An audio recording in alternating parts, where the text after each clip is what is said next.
Welcome to Not Milk Never Milk. Subscribe if you're lactose intolerant. You begin by pressing the clutch all the way down. Do it smoothly but decisively so the plate's fully separate.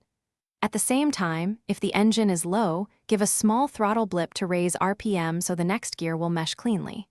Once you feel the clutch disengaged and RPM appropriate, guide the gear lever straight into the gate for the selected gear. Avoid forcing it. Precision beats strength.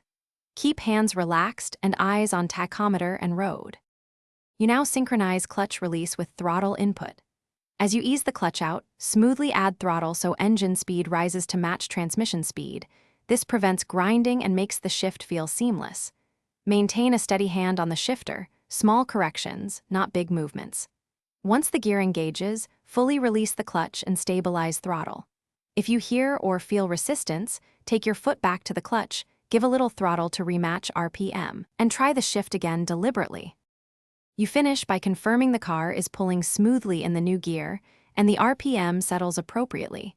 This tells you the clutch is fully engaged.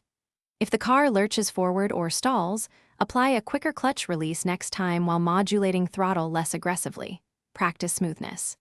If grinding persists despite proper technique, suspect misadjusted linkage or a worn clutch and have it checked. Remember, controlled inputs and RPM matching.